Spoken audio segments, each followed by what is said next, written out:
Now, the fact that one of the sisters cut off the heel of her foot and the other one cut off her toes in order to get them to fit into that gold slipper, and the fact that the mother supported this, well, that just tells you. I mean, they were one hot mess of a family. This I was telling to the brothers Grimm. I said, whatever possessed Cinderella's father to marry that woman and take on those daughters, I will never know. I can only guess that he was overcome with grief. Now, he can do whatever he wants. He's a grown man. But to drag Cinderella into it, that was wrong. Cinderella, listen to me. She does not want to go by that name. No, these days she likes to be known as Wendy, Princess Wendy. Yes, living well is the best revenge. Well, after the whole Cinderella incident, the brothers Grimm decided to conduct interviews of everyone who was involved. And so they came to me and I was happy to talk to them. But I am a woman of means, and I like for my work to happen anonymously. So I said to them, you can account for my tasks however you wish, but leave me out of it. Now, I was very dear friends with Wendy's mother. A more beautiful creature had never walked the earth. I mean, she was beautiful on the outside, but inside warm, tender, kind, generous. And these were traits that she passed on to her daughter. Well, when my friend, Wendy's mother, died, we were all bereft. And I regret to say that I did not stay in touch with Wendy or her father, or perhaps I could have stopped some of the suffering that happened, but time passed. And the next thing I knew, I heard that he had remarried, and I thought, so soon?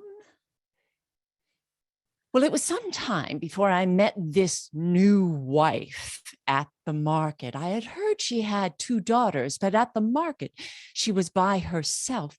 And she had come down there just ostentatiously dressed, like she was making some grand entrance. And as she ran her gloved, bejeweled hand through a bag of beans, I approached her and I introduced myself. I wished her congratulations. I asked if she was settling in. And how she responded now haunts me. She said, oh, I am settling in very well. Yes, you see, with this marriage, I inherited a girl, a domestic. We call her Cinderella. She's very good. My daughters keep her hopping. Well, it never occurred to me that Cinderella was actually Wendy, who had been pressed into servitude. But time passed.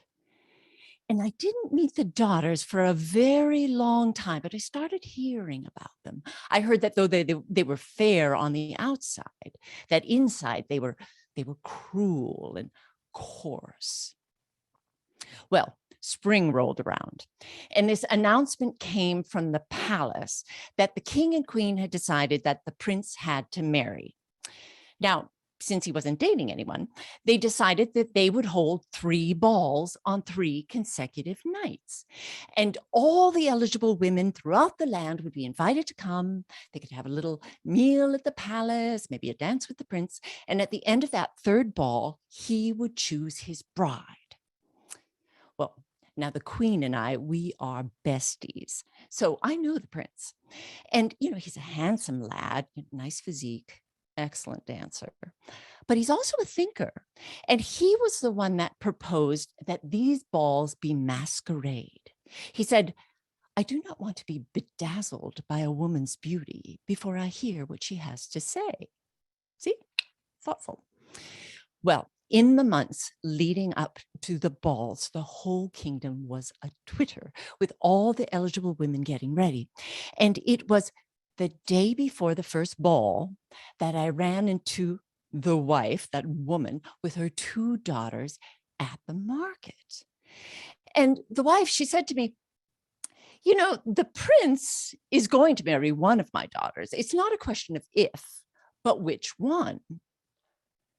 And I asked, well, what of Wendy? And one of the daughters said, Wendy, she's not going to the ball. I pressed, and the mother stepped forward and said, Wendy doesn't get out much these days. I mean, she likes to stay close to home, work on projects. Besides, her father is traveling and she's traveling with him. I was like, that doesn't make any sense. I became suspicious. So the next night, the night of the first ball, I got there early. It's not that I thought I was going to date the prince. No, a woman of my station is invited to these things. And so I saw the mother arrive with her 2 daughters, no Wendy. I decided to investigate. So I called for my carriage. My carriage took me around to their manor house. It was all dark, but I went up there and I knocked on the door. No answer. I made my way around the side of the manor house, and there in the back in the kitchen, I saw a light. Now, as I looked through the window, I saw this young woman sitting at the table. She was dressed in rather tattered clothing, and before her was this large pile of beans or lentils. She had 2 bowls.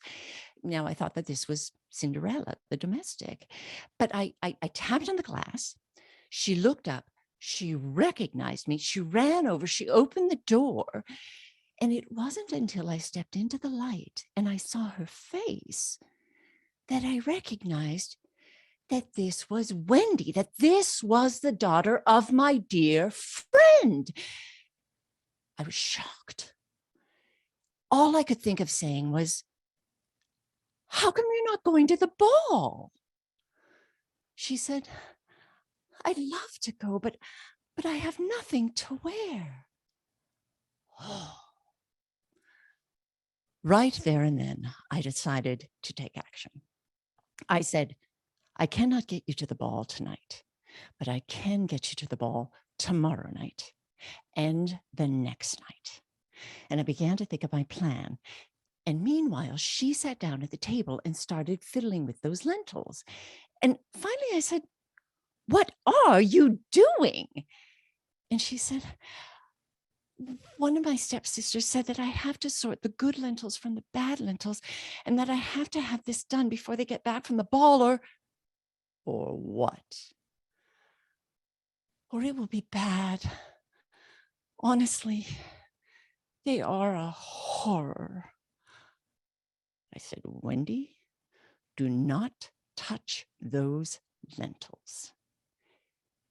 Now, if you think at this point, this is when I cued the magic talking pigeons that came in and sorted the lentils, don't you think the Brothers Grimm could have come up with something better than that?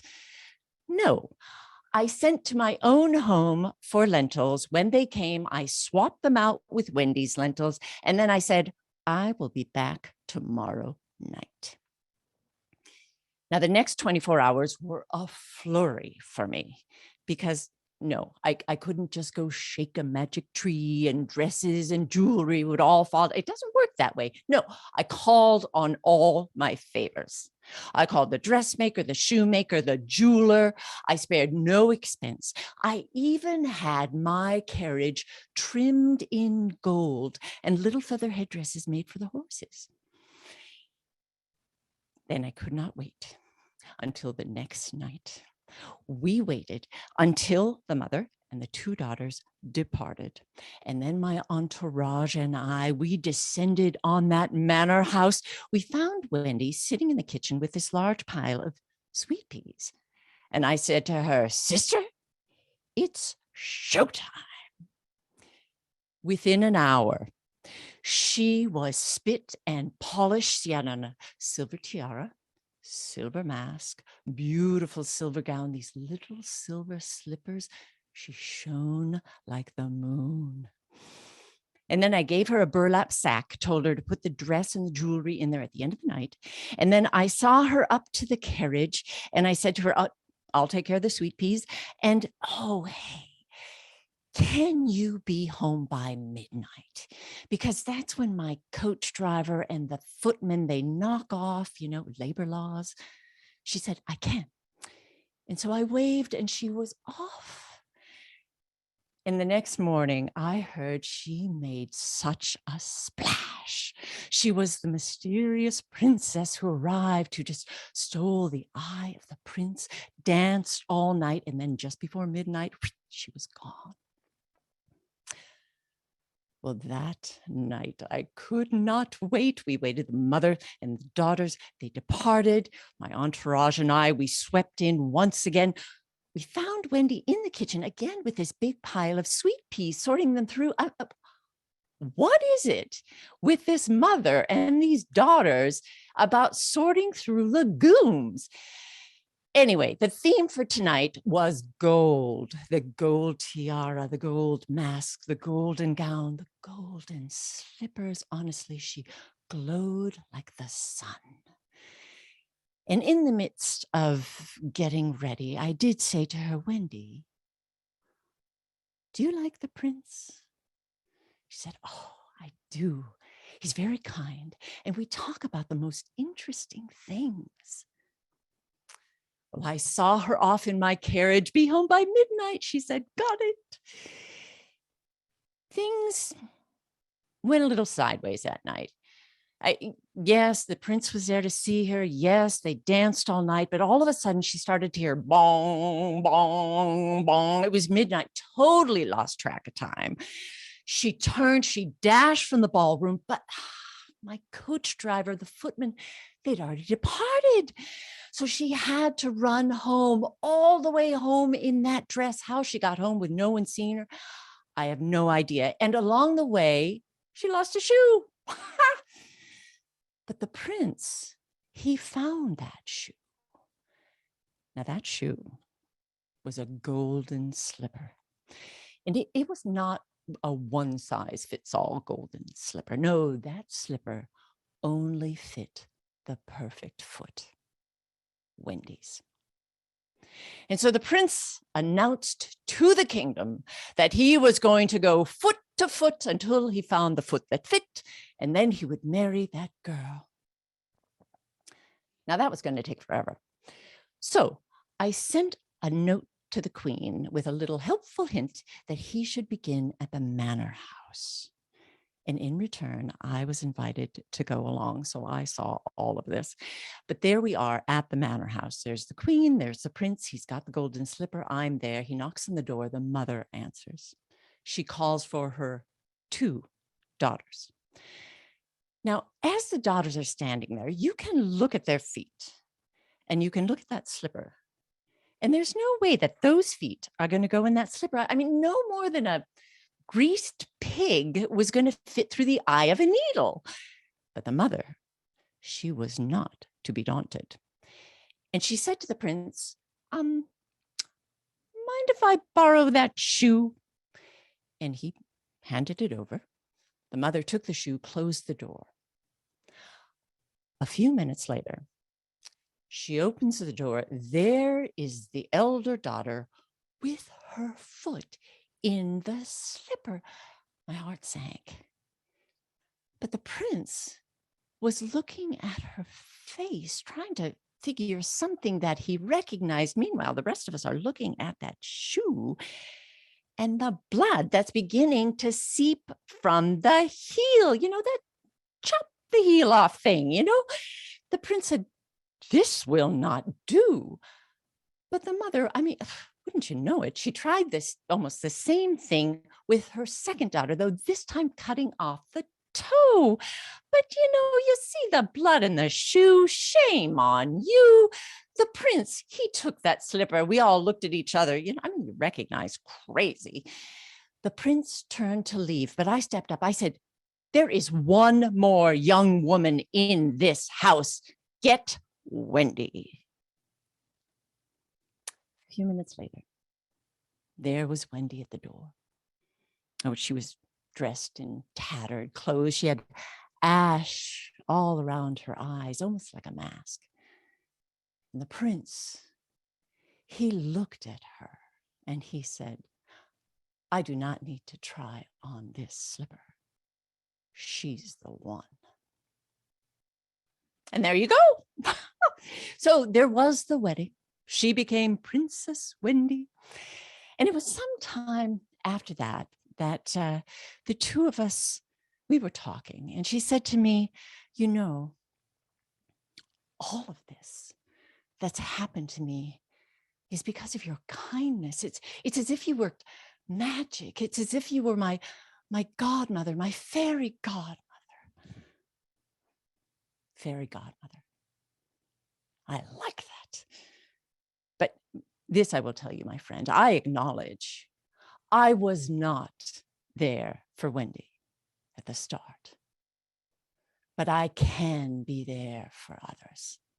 And so this I leave you with, my friend, that, I mean, if it is magic to pay attention, if it is magic to recognize suffering, if it is magic to do what you can to relieve that suffering, well, then that is magic of which we are all capable.